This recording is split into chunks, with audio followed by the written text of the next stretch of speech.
um episódio para você do Negócio é o Seguinte. E dessa vez ele tá aqui, não me abandona mais não. Voltei para ficar. Ah, ainda bem, aqui é o seu lugar. Deixa eu te falar uma coisa. Hoje, Ah. eu não sei se eu conto, mas dizem que é o melhor garçom de Gold Coast, Austrália. É verdade. Eu é vi esse verdade. papo. Tem muita história para contar. Mas editado. Não, tem coisas que a gente não vai poder falar aqui. Virou um amigão. Eu acho que a gente faz amizade fácil. Não, você, Mas, eu não. Você é brincadeira. Mas no nível que a gente criou com ele, né? Virou. Até susto já demo nele. Eu filmado isso na internet. Essa eu vou mandar pro Matheus. O Matheus vai abrir o programa com esse susto. Precisa. Mas, brincadeiras à parte, um querido, um cara super competente, que a gente tem maior carinho, maior admiração. E é a segunda vez que ele vem aqui. A primeira como entrevistado, mas a segunda para ver o quanto que ele prestigia o nosso trabalho, a nossa parceria. É um grande amigo, mas é um profissional fora de série, competência de primeira linha. E se você não sabe de quem a gente está falando, você vai conhecer hoje o nosso grande amigo Vitinho, para vocês, não, só para nós. Vitor Novelli, bem-vindo, meu querido. Obrigado, Zé. Obrigado, Luiz. Primeiramente, obrigado pelo convite. Fiquei lisonjeado quando recebi a mensagem do Zé e não podia falar não, né? Aceitei na hora porque admiro muito o trabalho de vocês. Acho que vai ser muito bacana de poder bater esse papo. Espero que quem esteja ouvindo a gente aí também possa aproveitar e a gente possa aprender um pouco juntos aqui. Mas muito obrigado aí pelo convite. O agradecimento é nosso. Ter você aqui é sempre uma alegria. Não só pela amizade, como o Zé falou, mas por você poder compartilhar a tua história. Acho que tem algumas passagens que a gente tá junto, outras que a gente não estava, então contar todo esse enredo de uma maneira ou de outra é importante. Mas tem uma pergunta que a gente fala que é dolorosa. Solta pra ele. Já começa com ela. Mas ele vai matar no peito e vai sair bem. É bom, é bom. O negócio é o seguinte, quem é Vitor Novelli? Essa daí é para começar, porque depois as próximas que vêm ficam fáceis. Exato. Vitor Novelli, filho do Zé Carlos e da Célia, são minha referência, me ensinaram todos os valores aí que eu aprendi durante a vida. Se eu tô aqui hoje batendo esse papo com vocês, é muito mérito deles também. Marido, noivo e namorado da Estela. Eu falo marido e noivo porque a gente oficializou a nossa união agora em maio, mas a nossa cerimônia de casamento mesmo é agora em outubro, então me considero noivo ainda. E namorado porque seremos eternos namorados. Né? É um romântico ainda. É um romântico veterano. E olha, vai sair, quando sair o episódio, tu já tá casado. É pra celebração. De volta para o futuro. Aí sim, muito legal. Pai da Farofa também, que é nossa pet, nossa York, tá com a gente já há quase 1 ano e meio. Parte da nossa vida também, muito bacana. Nas horas livres, né? Sou business partner na área de recursos humanos. De vez em quando a gente faz isso. Isso aí. Atualmente estou na Admax, que produz alimentos para cães e gatos. É uma empresa também que tem um propósito lindo, que é amparar idosos carentes, pessoas e animais com deficiência. Vocês puderam conhecer um pouquinho do trabalho lá, né? E é muito bacana poder viver isso no dia a dia também. Então acho que vale a pena mencionar. Já fui funcionário público por 2 vezes, representante comercial. Eu não sabia, não, pera. Funcionário público, passei em 2 concursos. Atuou? Chegou a atuar? Atuei. Prefeitura de Votorantim, Centro Paula Souza lá em Votorantim também. Fazendo o quê? Era auxiliar administrativo. Essa parte mais ali. Na época era mais jovem, né? Tava no comecinho ali. Que demais, Vitor. Isso, cara. Isso aí, foi muito bacana. Depois fui garçom. Um dos melhores da Austrália. Essa aí nós vamos ter que contar, porque a história é boa. Tem. Caixa de loja e professor de inglês. Então aí já entregou um pouco a idade, né? A caminhada é longa. Começou cedo. Não, mas tá bem. Nem dá pra dizer que tu é a mesma idade do Lu. É verdade. Como ele tá judiado e tu não, né? Nunca vá pra uma consultoria, é verdade? Ai, eu fugi disso, viu? Mas vamos pro outro lado do mundo. Vai. Tua ida pra Austrália. O que isso mexeu? Aprendizados, curiosidades. A gente sempre gosta de trazer essa linha do tempo, porque de alguma maneira isso vai apoiando a estrutura que a pessoa constrói de vida. Mas conta um pouco, tem curiosidade, mas também tem uma formação pessoal aliada a essa formação dos teus pais, que eu acho que isso foi muito bonito de começar com esse reconhecimento. Mas fala lá de Austrália. Sem dúvida, Lu. A Austrália foi uma experiência incrível, né? E eu confesso para vocês que eu não tinha, assim, esse sonho de morar fora. Não era uma coisa que passava pela minha cabeça quando eu era mais novo. E foi bem pertinho, né? Pois é, não tinha vontade de decidir ir logo pro outro lado do mundo, né? Mas foi uma coisa que eu percebi que seria importante para mim, principalmente pelo idioma inglês, né? E eu sempre fui um cara que gostei muito de viajar, de explorar lugares, de conhecer novas culturas. E eu estava no momento do início ali da minha carreira, tinha bastante dificuldade com o idioma inglês, estava trabalhando numa multinacional na época e senti que faria sentido aquele movimento naquele momento. Você não falava inglês fluente ainda? Não falava inglês fluente ainda. Uhum. Fazia aulas aqui no Brasil e tudo, né? Mas era um dos meus desafios aí. O idioma, então, chegou ali te desafiando de alguma forma. Sim, com certeza. Aí me planejei, né, financeiramente por um período. Comecei a pesquisar, a ver que lugares que faria sentido ir. E aí comecei a olhar ali para a Austrália, senti que tinha uma similaridade com o Brasil também, né? O clima, a própria geografia do país. Legal. E decidi me arriscar mesmo, né? No início os meus pais acharam que eu tava indo embora do Brasil, né? Por que você quer ir embora? Imagina, tadinhos, coraçãozinhos apertados. Pois é. Mas foi no começo. Logo eles entenderam, né, que eu estava indo por um objetivo maior e que não pretendia ficar lá exatamente, né? E me planejei, inicialmente, eu fui com a pretensão de ficar por 6 meses e aí acabei estendendo um pouquinho, esses 6 meses viraram 2 anos. Caramba! Mas foram 2 anos de muito aprendizado, né? Porque quando você tá sozinho num outro país... você tem que realmente se virar, né? Tem aquela frase que fala que o filho chora e a mãe não vê, é mais ou menos por aí, né? Mas muitas experiências positivas também. Eu gosto muito quando você me contou, e acho que é legal compartilhar, a história de como você se tornou garçom. O Lu tá brincando com isso, mas é legal. Sim. Porque você estava olhando lá a oportunidade, você não tinha nada planejado disso. Não. Como é que foi?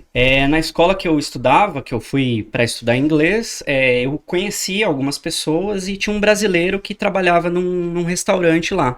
Ele trabalhava lavando louça. E conversando, né, aquela coisa de comentar, poxa, eu tô tentando arrumar emprego, tá difícil, não falo inglês ainda. E aí na época ele me deu a dica, inclusive o William, um abraço para você, me deu a dica, falou que tinha algumas vagas de garçom lá naquele restaurante, e aí eu fui algumas vezes entregar currículo lá. Não foi uma nem duas, acho que foram umas 3 vezes. Até que eles me deram uma oportunidade. Não era para uma vaga de garçom ainda na época, porque eu não falava o inglês, né? Era realmente um desafio. É porque tinha um atendimento direto. Né? Exatamente, era um desafio. E eu consegui uma oportunidade lá para levar comidas e bebidas para as mesas, né? Então uma atividade mais simples ali.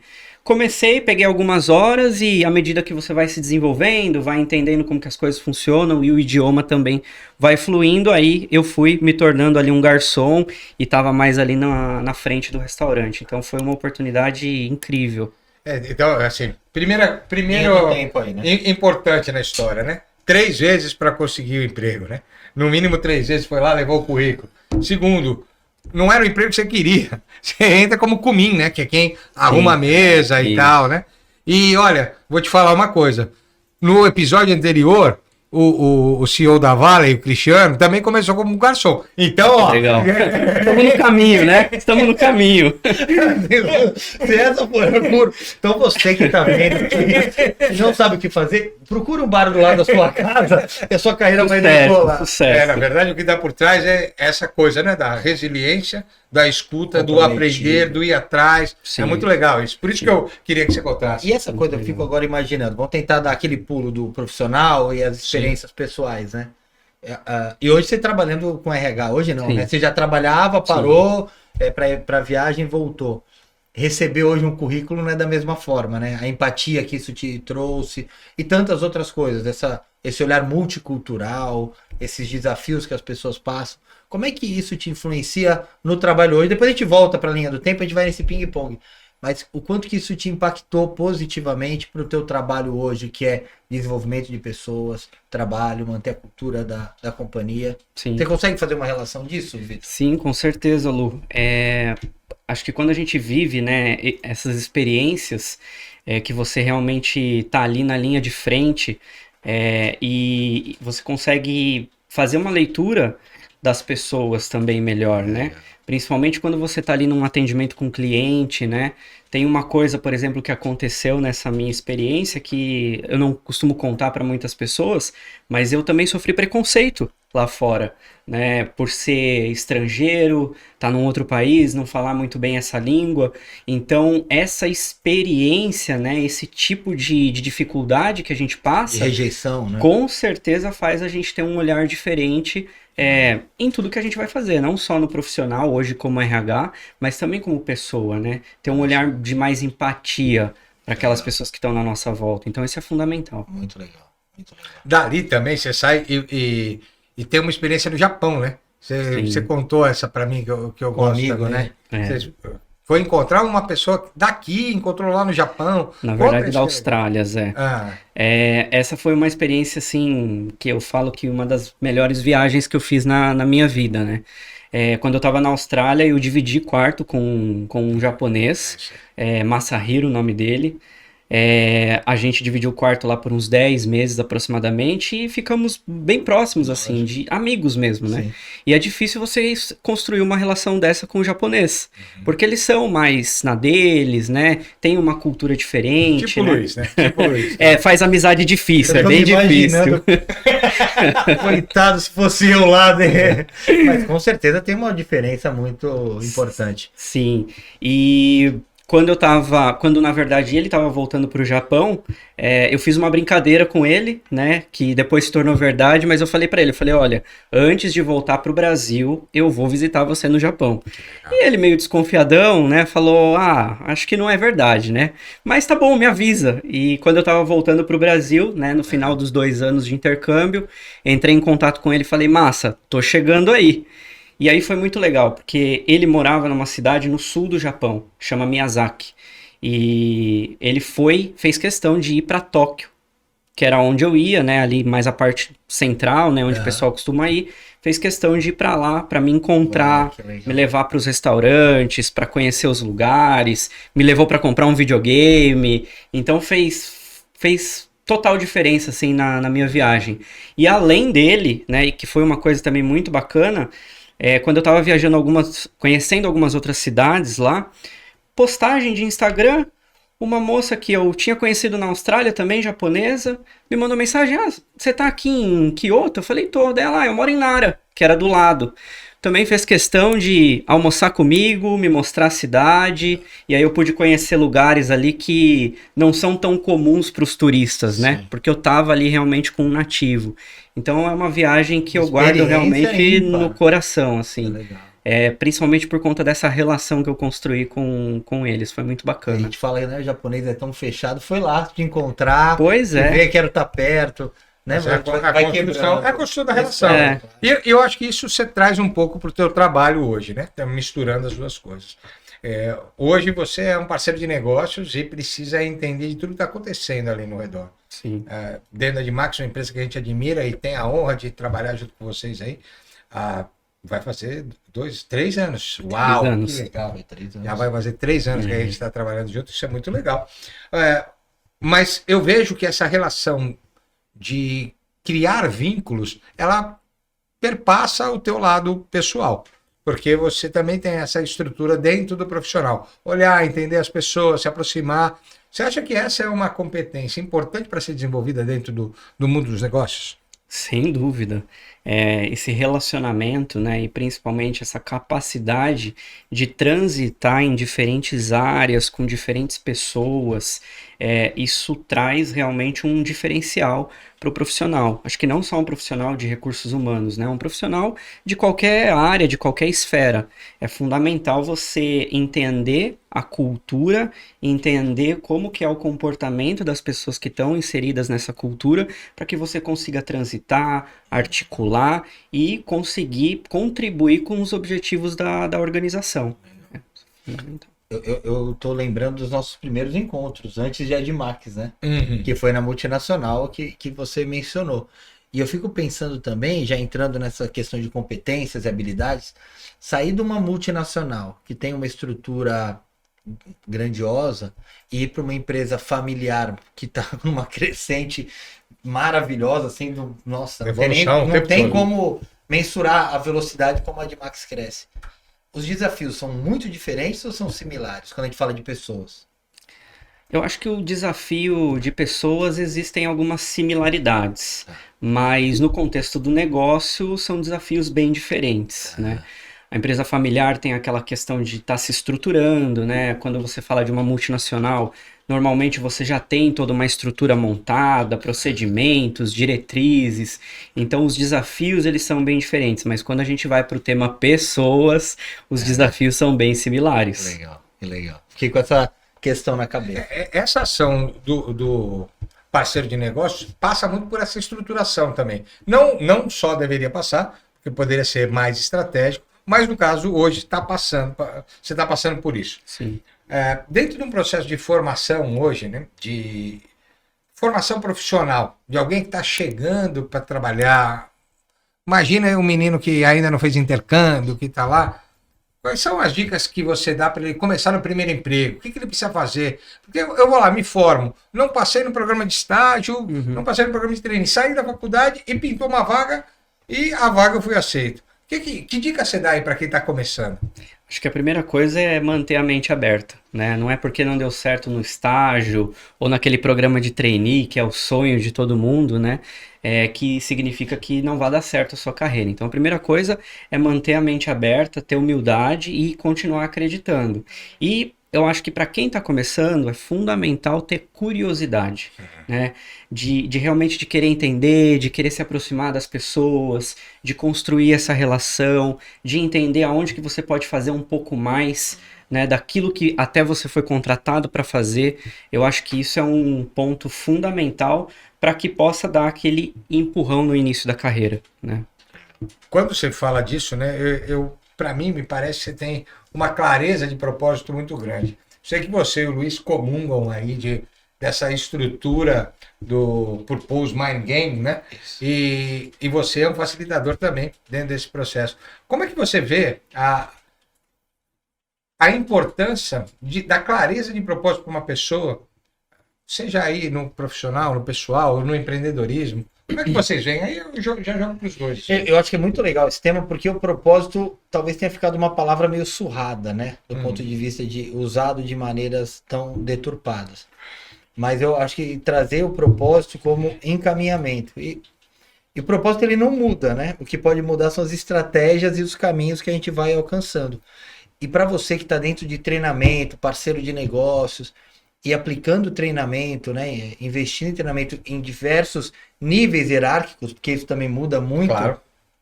Eu acho que o propósito ali, ter clareza disso, tem um impacto muito grande também, né? Fundamental. O propósito, eu acho que ele contribui, né, para que a pessoa tenha aquele engajamento a mais, né, aquela motivação que a gente fala tanto, né? Eu acho que só existe motivação se tiver um alinhamento de propósito. E às vezes esse propósito ele não vai ser tão claro, né? E isso faz parte do jogo, porque entender o nosso propósito muitas vezes leva tempo, experiência, a gente leva alguns tombos aí no meio do caminho e tudo isso é normal, é natural.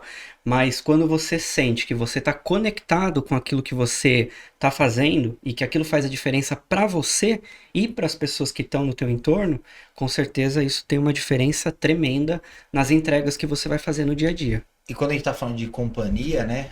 A Admax já começou falando, né, do propósito, dos valores de alguma maneira. Você alinhar o teu propósito pessoal de vida com o propósito da empresa, e a Admax carrega muito essa bandeira.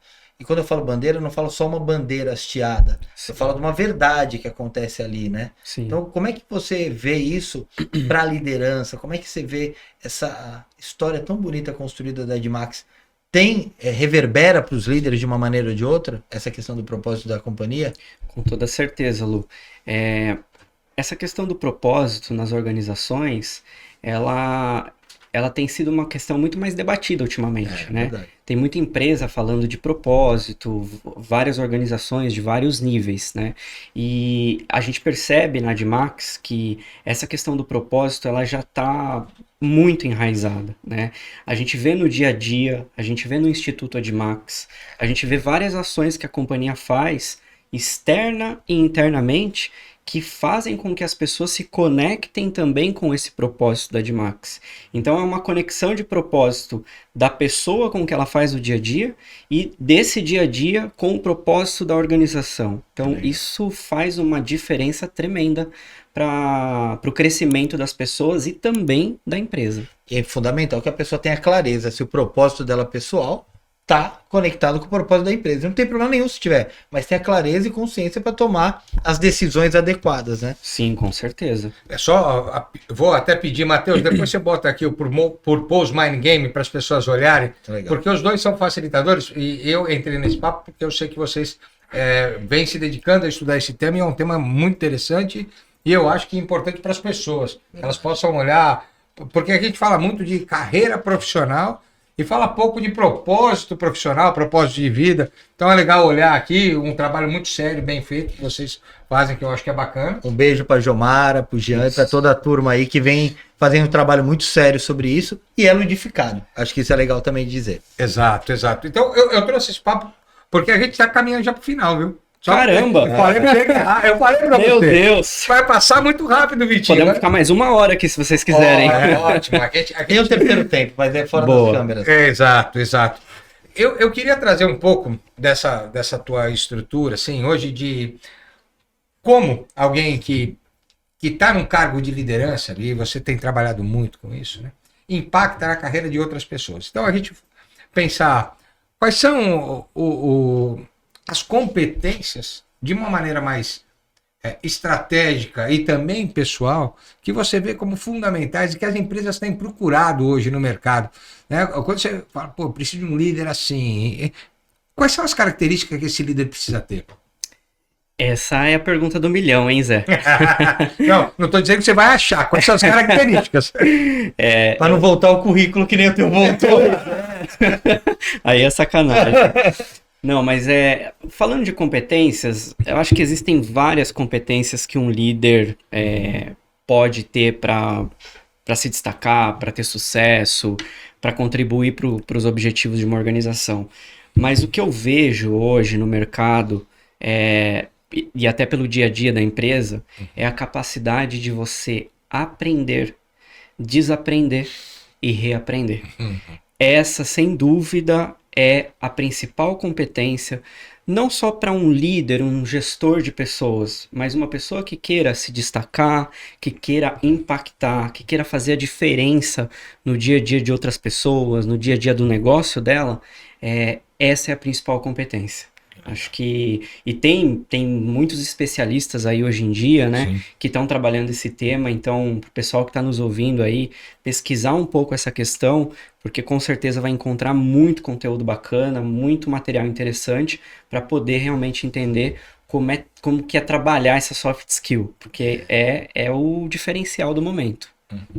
A gente chega num momento que o conhecimento ele está posto, né? Então você tem acesso à informação e transformar esse conhecimento. Hoje até já chega no estágio de conhecimento. Você usa o chat GPT da vida, você faz a pergunta e já vem tudo surreal, pronto. Isso é surreal. É impactante, é impactante. Eu tô encantado com isso, porque para mim foi uma boa revolução, que nem o Waze foi na minha vida. Na verdade, na minha vida, primeiro foi o GPS.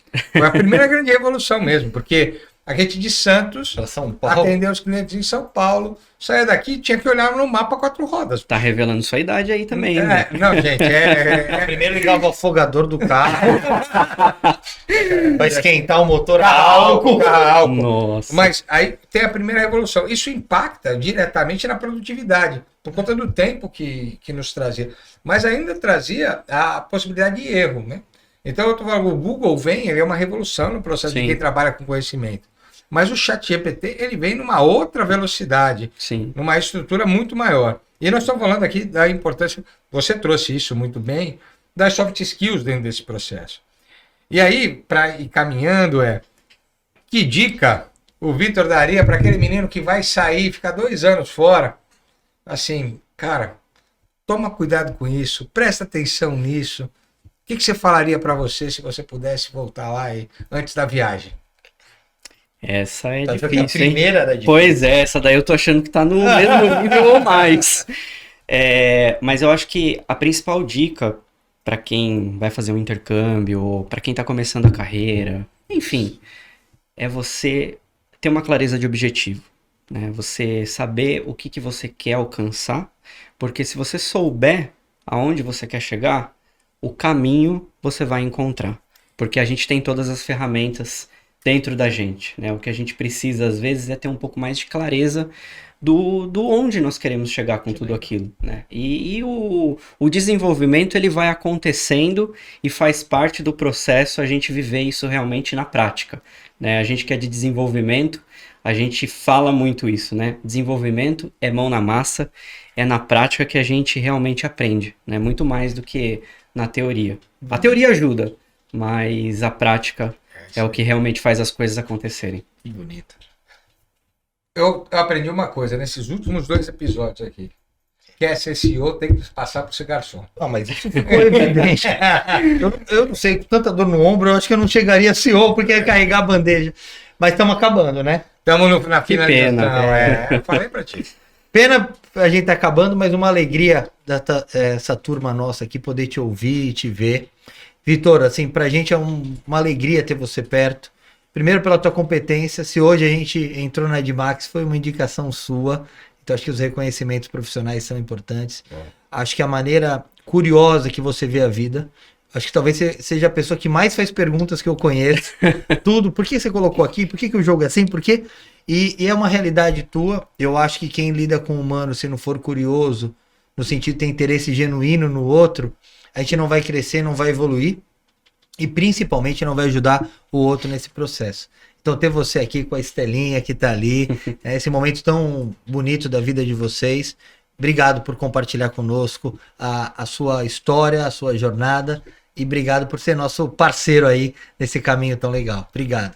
O Lu sempre fala uma coisa que eu quero ressaltar, que aqui é um momento também, a gente traz gente que a gente gosta, que a gente reconhece. É um momento de reconhecimento para você. Não só porque a gente gosta de você, mas por conta da tua competência também. Mas principalmente porque a gente gosta muito de você. Porque por 2 coisas. Primeiro, pelo profissional que você é, mas pelo ser humano que você não esquece de ser. Eu acho que essa relação de cultivar a relação, ela é fundamental. De olhar, tá tudo bem? Como é que você tá? Mesmo que a gente não esteja trabalhando, você tá regando o jardim, você tá cultivando o espaço, a amizade. Isso para mim é um valor tremendo. Então eu quero reconhecer isso em você. Tenho certeza que vai ser mas vai ser um dos profissionais de maior referência que esse país vai ter. Tenho certeza, por conta disso que o Lu falou. A tua capacidade de curiosidade, de busca, ela é... Você tem fome de pergunta. Aliás, eu acho que vou pensar que o menino que tinha fome de pergunta vai vir esse livro aí. Eu gostei, me veio agora. E vai ser inspirado em você. Você falou uma vez assim pra mim, eu gosto de fazer pergunta e você gosta de contar história. Eu falei, meu Deus. Fez a dupla perfeita. E tomar cerveja. Essa parte não precisa contar. Então, Vitinho, obrigado por estar aqui com a gente. Uma honra ter você. Contar um pouquinho dessa história que inspire muitos jovens que estão começando a vida, a carreira. Você tem essa curiosidade, esse brilho no olho que encanta. Que privilégio ter você aqui. Eu que agradeço. Mais uma vez, vocês sabem o quanto eu admiro o trabalho de vocês. O reconhecimento da indicação, mas a indicação ela só acontece em quem a gente confia, quem a gente sabe que tem competência também. Então saibam que vocês fazem um trabalho incrível e eu acho que tudo que vocês vêm fazendo, vêm colhendo também, é fruto do ser humano que vocês são e de tudo aquilo que vocês têm deixado também para o mundo. Então, para mim, é uma grande satisfação poder estar aqui, poder ter participado com vocês, ter batido esse papo. E espero que a gente tenha contribuído aí um pouco também para o pessoal que está nos ouvindo. Mas foi muito bacana. Obrigado, gente. A gente que agradece. Vou deixar uma pergunta pro ar. Quem é o melhor lateral esquerdo que já jogou no São Paulo? Não precisa responder. É piada interna. E você curte, compartilha, ajuda a gente a divulgar tanta história bonita como essa aqui do Vitor. Obrigado por prestigiar o nosso podcast. Um abraço, obrigado. Um abraço, valeu, tchau.